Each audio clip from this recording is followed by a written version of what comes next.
Welcome back, model enthusiasts.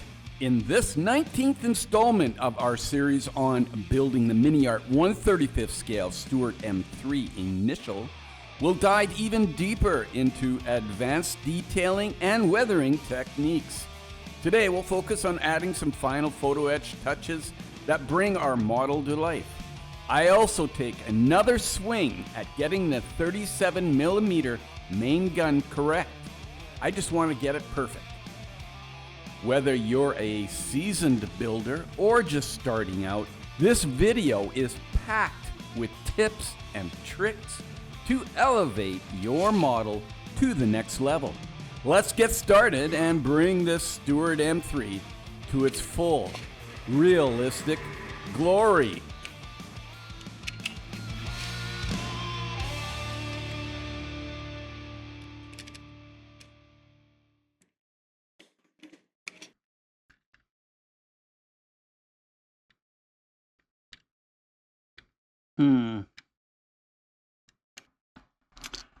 I think I'm gonna have to cut that one off too. Sliding it up underneath is not gonna work with that screen. The screen is gonna get wrecked. Damn.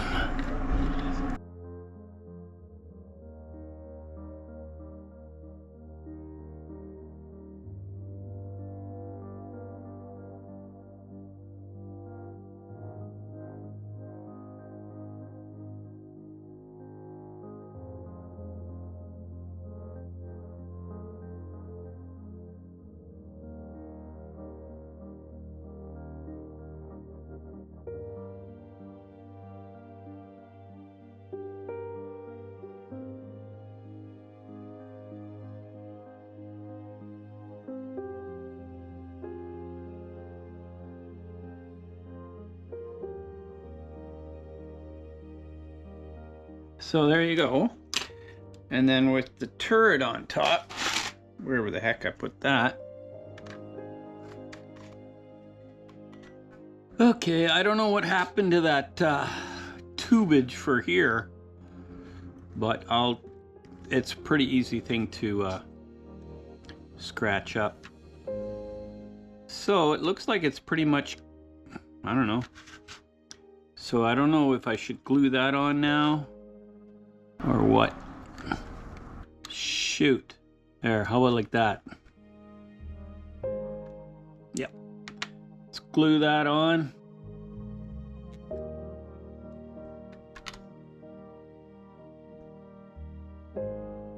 There we go. Next, I guess I gotta spray that.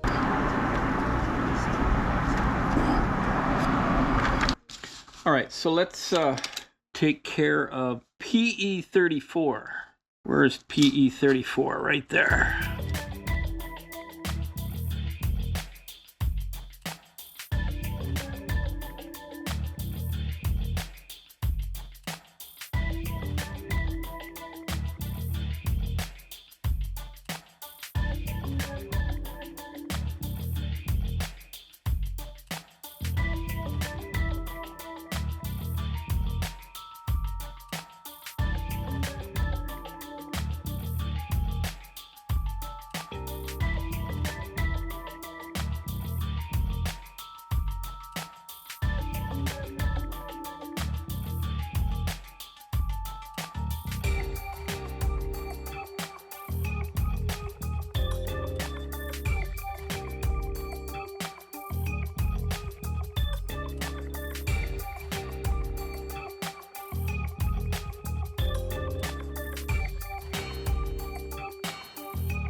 All right, so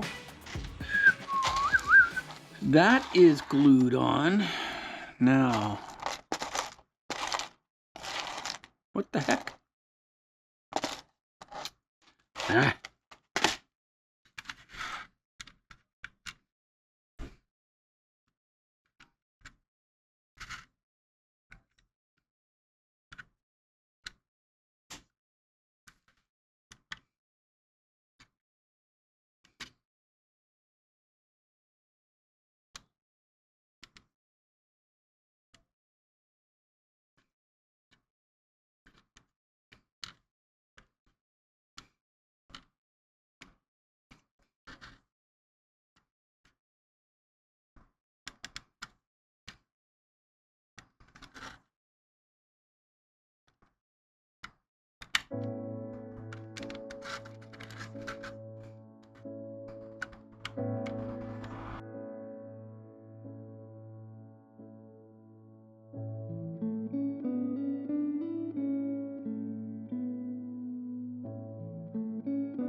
Okay, so that's on.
So, according to step 126, I'm going to just jump ahead here and glue this in. What the heck?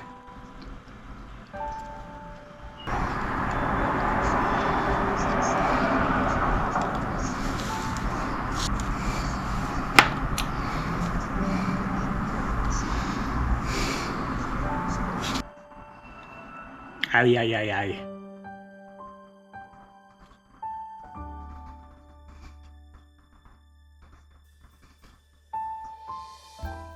Okay.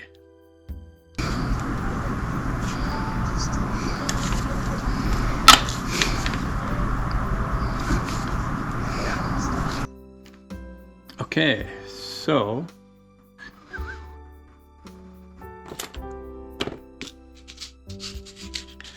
PE2.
Of course, it's supposed to go to the inside. What an idiot! Oh, what a loser!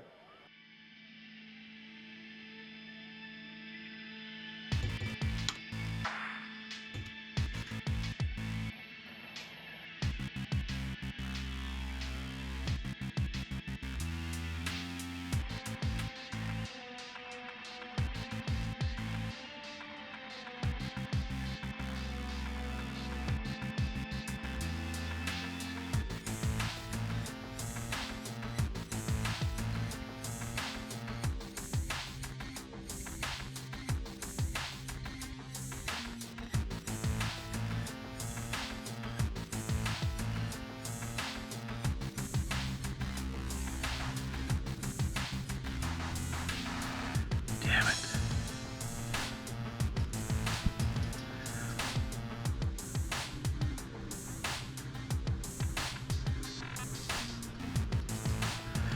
All right. I don't know why I don't look at the instructions more carefully. What was the other one? All right.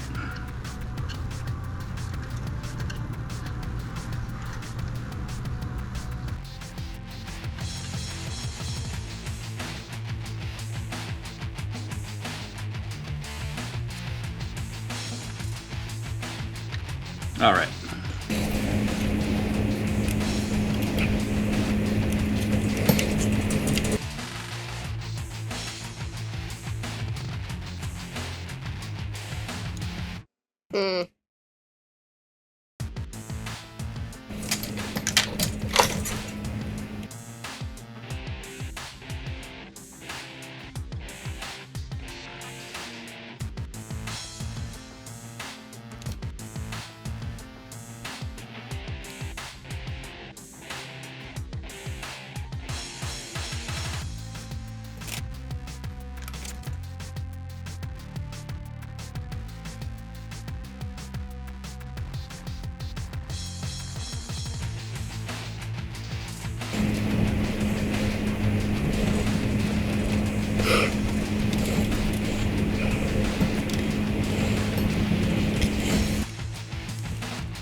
Approximately 10 hours later.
Yeah, please do not use my build particularly as a good example, because I'm kind of all over the place, as you can see. Like, all this stuff could be put together before it's painted.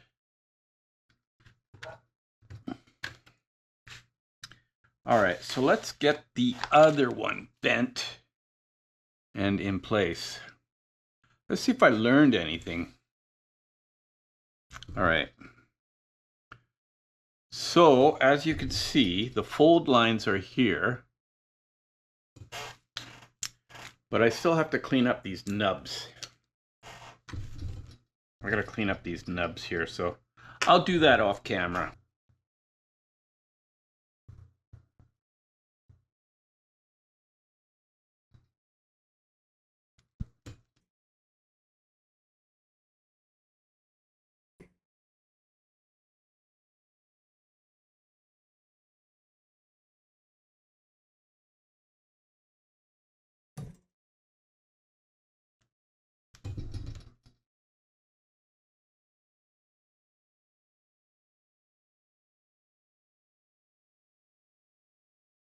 All right, this one is going a lot smoother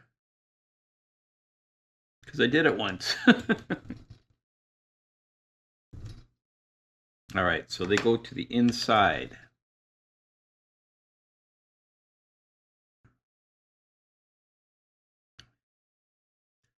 So this is going a lot smoother now that I've done it once.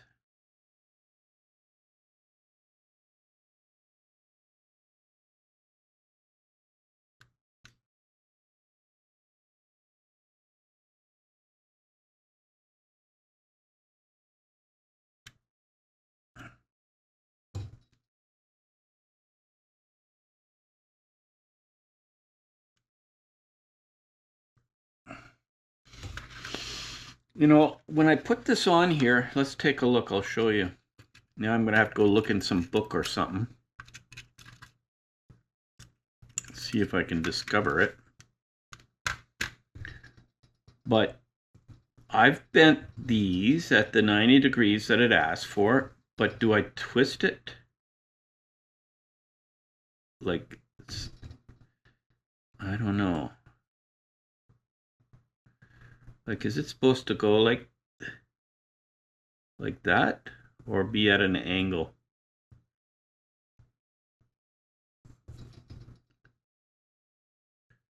Huh.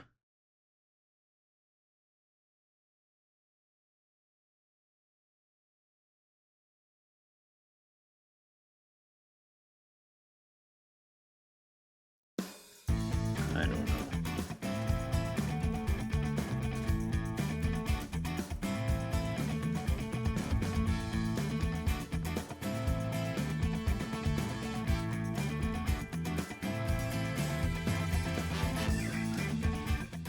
All right, so I'm gonna be flying from the seat of my pants here. We'll take some of this black glue, a couple of drops.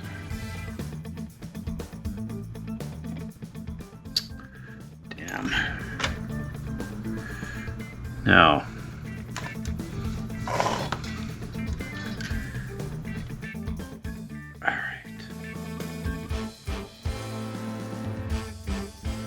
I've got the one on. Now, let's try to get this other one on before the other one lets go.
All right.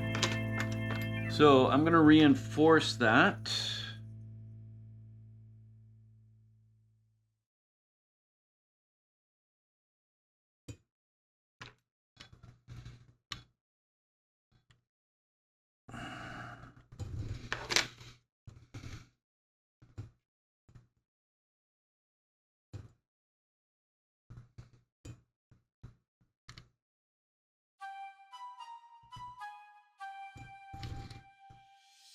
All right.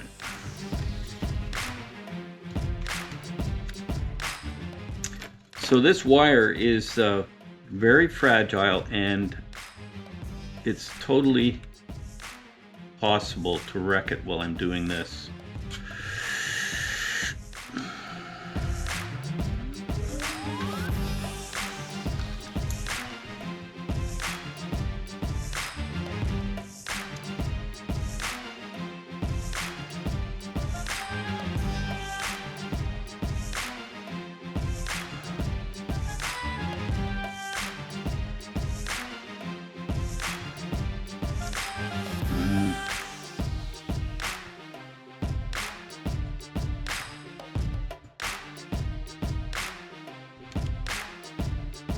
There we go.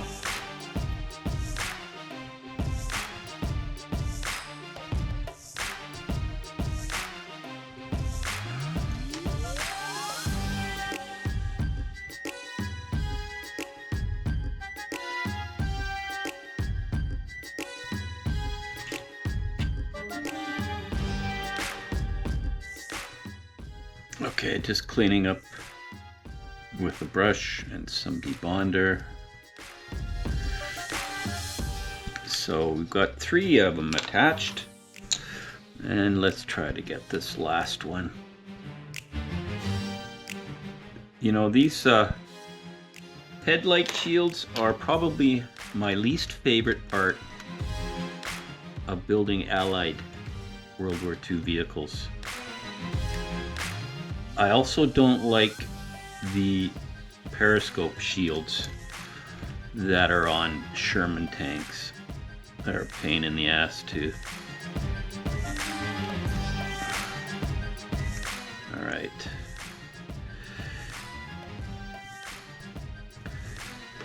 So there you go. I'll clean that spot up after it's had a chance to sort of like set up a bit.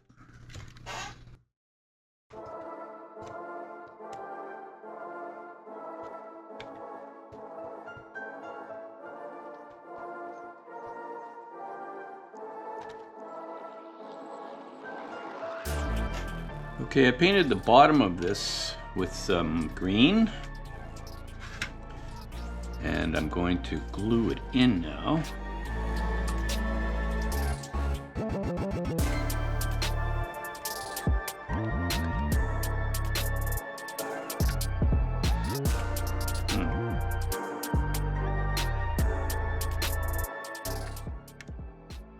All right, so what do I got?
All right, so the antenna is in.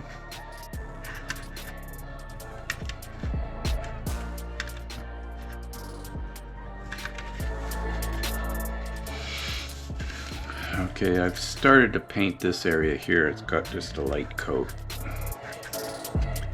I'll go back in later. Okay, and then this one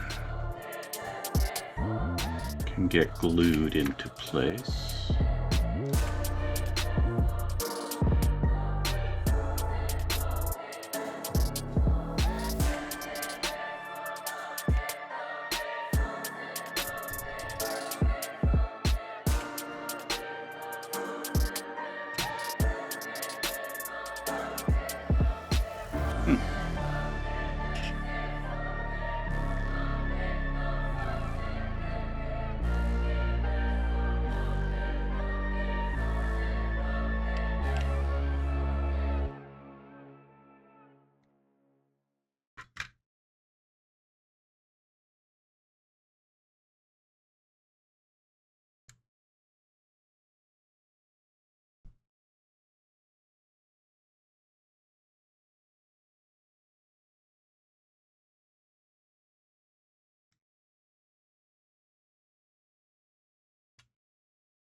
All right, we're gonna just use the tools that come with the straps already attached. I'm going to save all these PE parts and I'll apply them on the next build. All these footman loops or whatever they're called. In the meantime, I'm going to start painting some of these tools.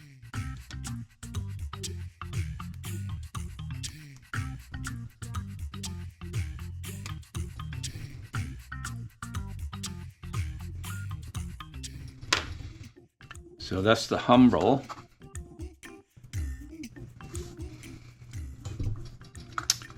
And I'm using graphite here on my pencil to kind of like liven things up.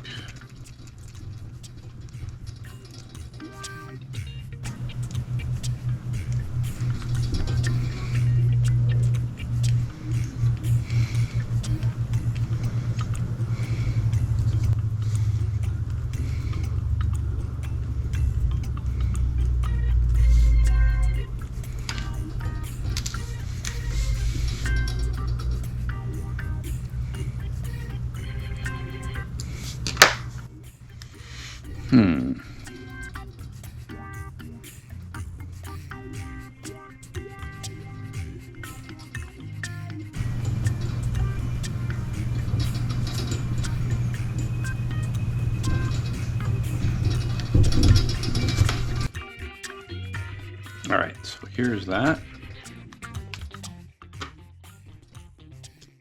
This one, axe head, axe handle.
Here's the first one I did, and I'm in the process of painting it, but I was missing some parts and I asked Miniart if they could send me another sprue, and they were kind enough to do that.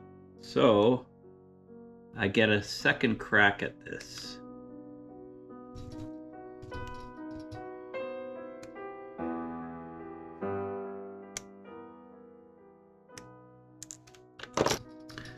Let's clean everything up. I'll be back.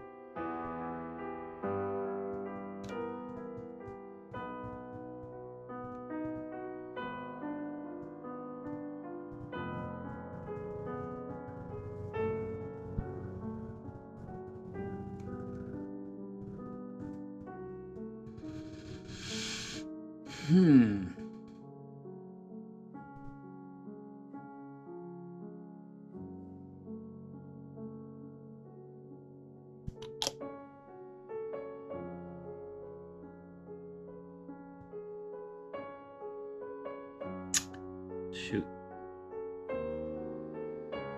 All right, just leave that for now. All right, having had experience with this before, I will say that it is a very fragile and delicate operation. So I would suggest you go very slowly, take your time, let things dry. All right, so this will go in here like that.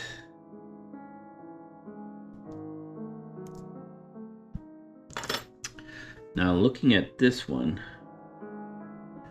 not sure why that's like that, but it says don't glue it. Shoot. Okay.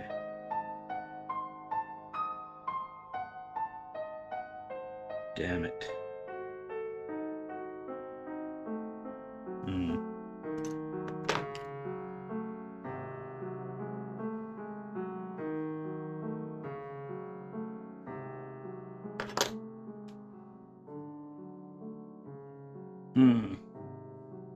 All right, let's try to figure this out. Maybe I'm doing it wrong. This is the part that goes onto the... Yeah, I had it wrong, of course. I think I gotta drill that out a little bit there.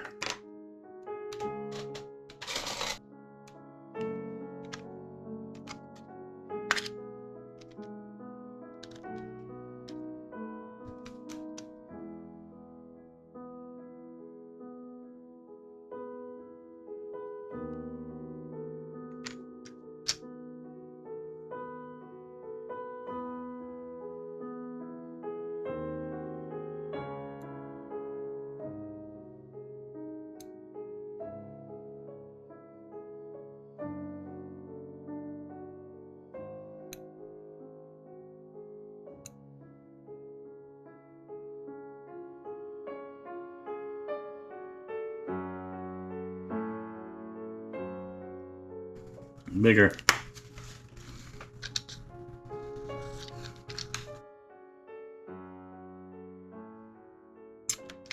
Bigger.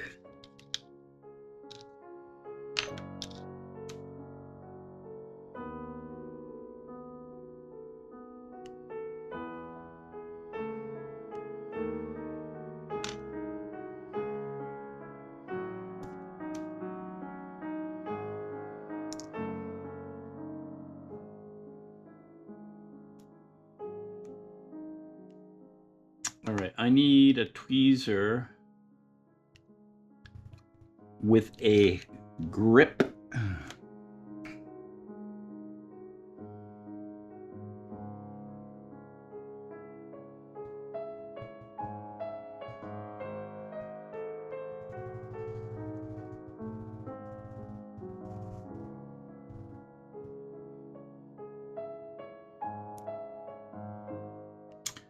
This is a very, very difficult thing, apparently, to do. But it is doable. Damn it. Oh, you son.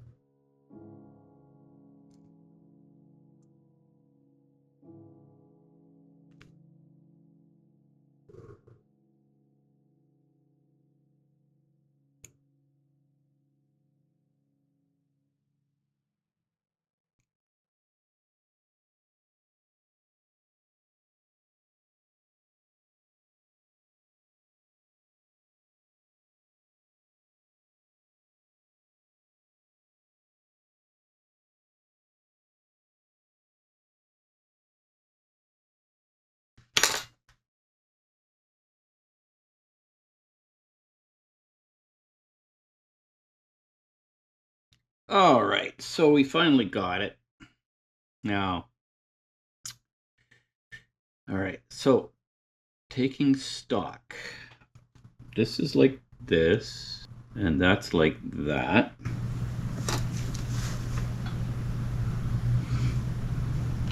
All right, so now we've got this little tiny thing on the back, BA5. All right.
All right, so we're going to take a look at step 108.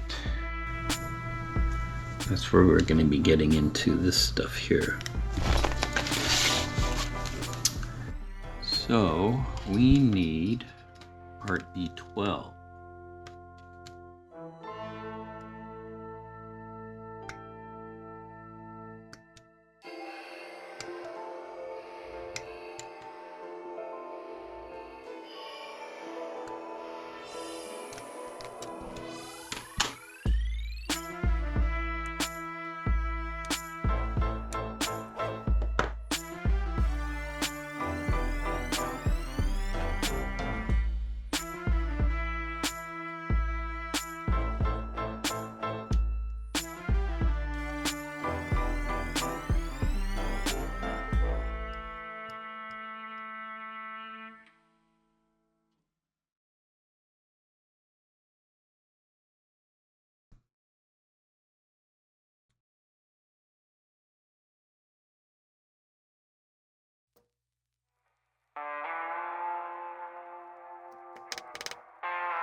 All right, so here's part BA20 and BA19, and the call out for this is to go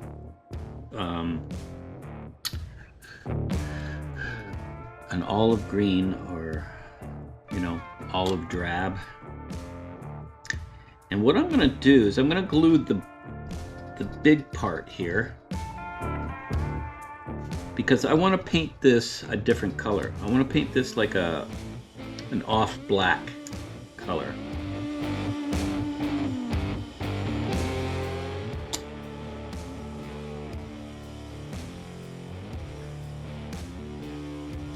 So this will be glued on the bottom here, and then the top I should be able to sneak the barrel in.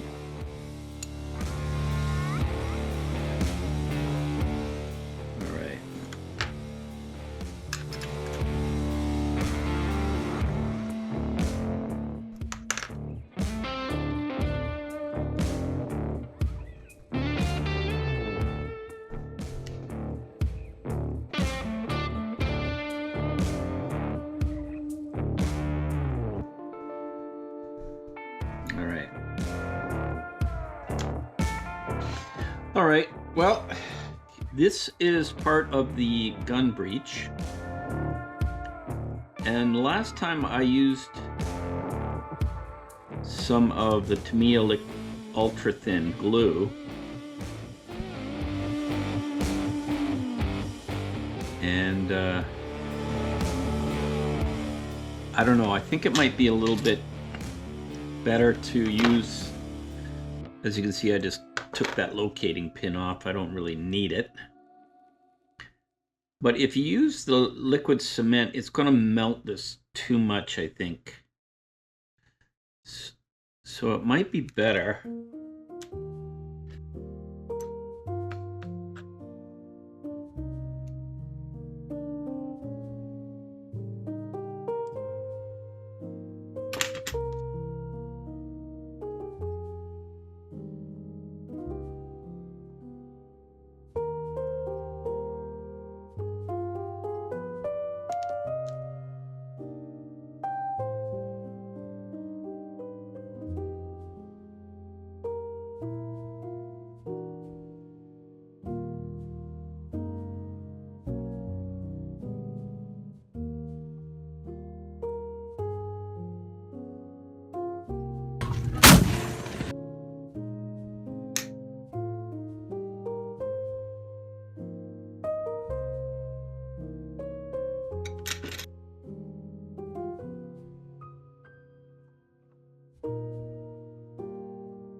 All right. I'm not even going to glue it, I don't think.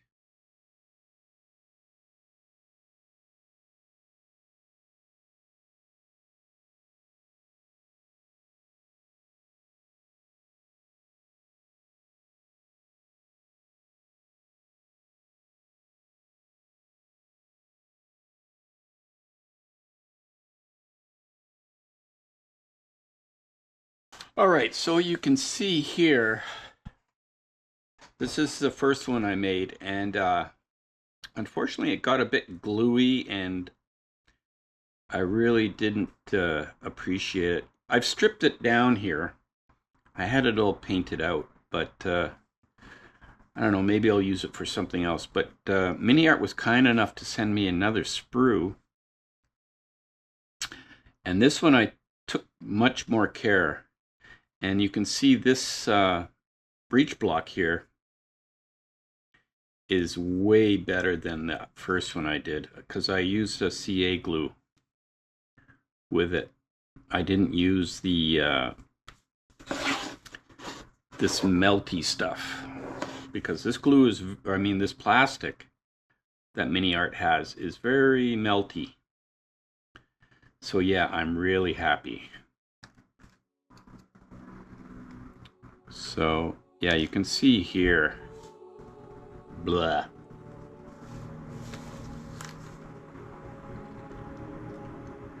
All right.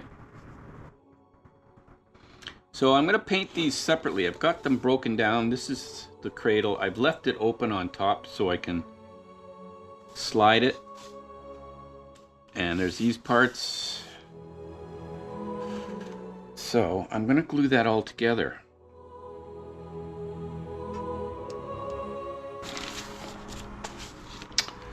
Part B25.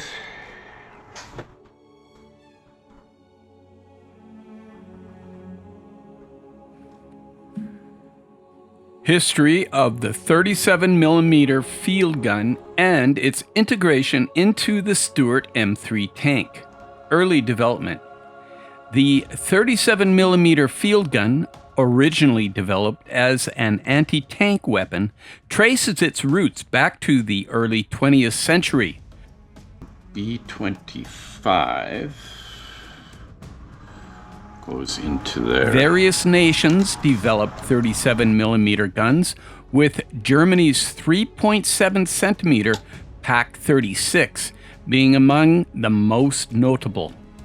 These guns were lightweight, easily maneuverable, and capable of penetrating early tank armor, making them ideal for infantry support and anti-tank roles during the interwar period. We have to add B15. World War I and interwar period.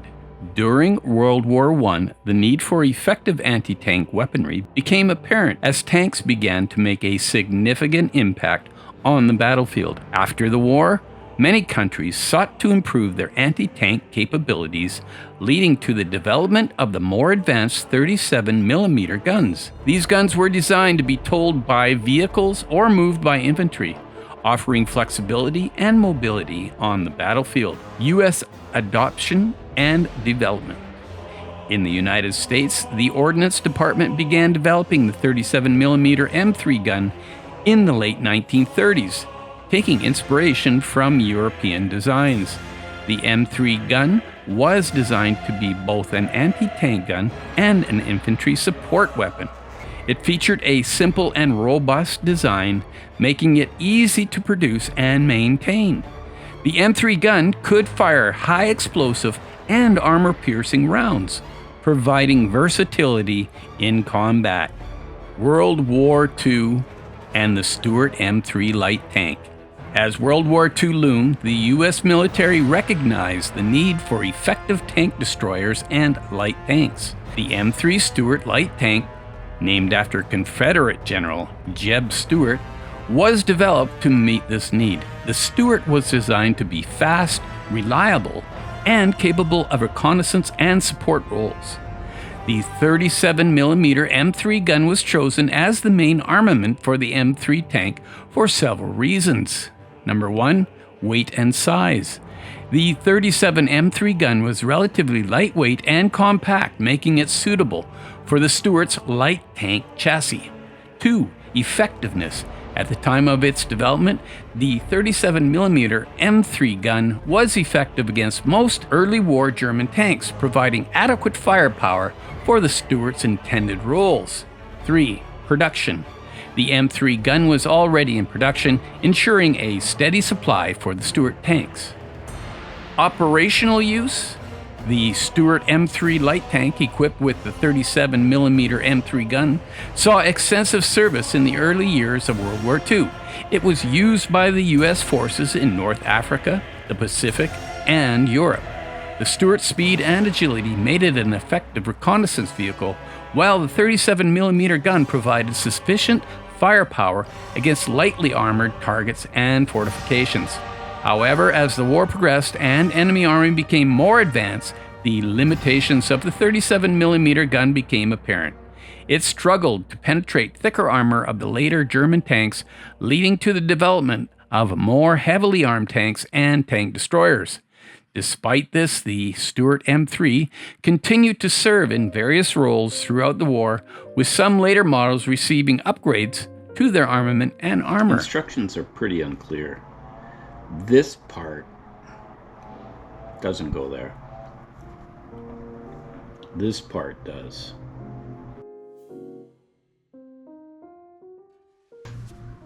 It's like, I don't know, maybe I misread it.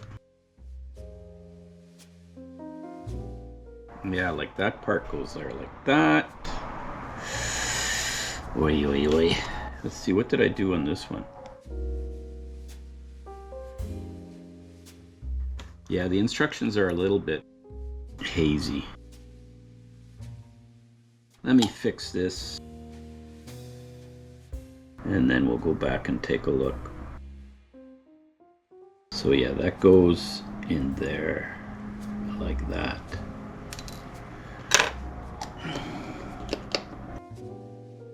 First, let's put this piece on. And that goes like that.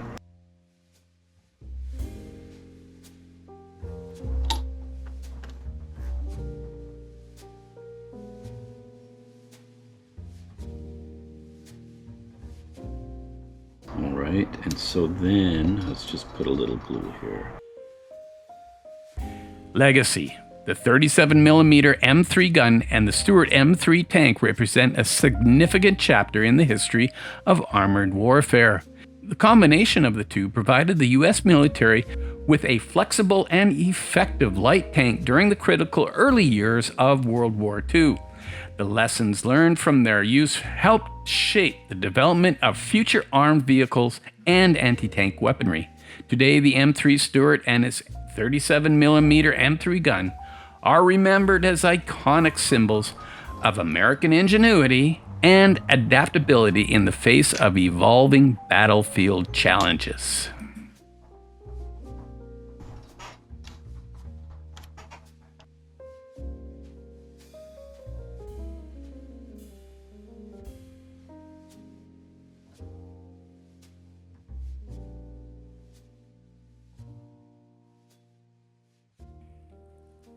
And that's a wrap for today's episode, modeling enthusiasts. We hope you really enjoy diving into the advanced detailing and weathering techniques with us. Adding those final photo etch touches and perfecting the 37mm main gun really brought our Miniart 1/35th scale M3 to life. Remember, practice makes perfect, so don't be afraid to try these tips and tricks on your own builds. I think I'm just going to trim that pin off because I know it's going to give me problems. Put a little bit of glue.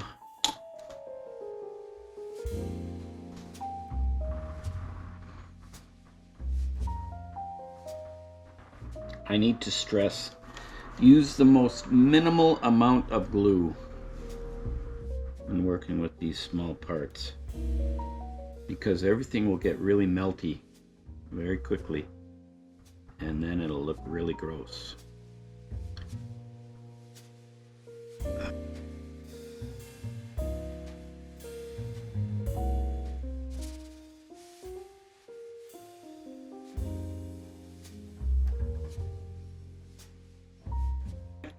I guess that's that now. So what I'm going to do is I'll paint this olive drab.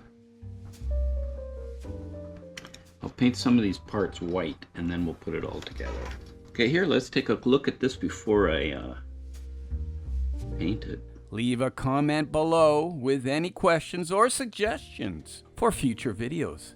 Keep building, stay creative, and we will see you in the next installment. In the meantime and in between time, that's another edition of Jet Scale Models. Y'all come back now, you hear?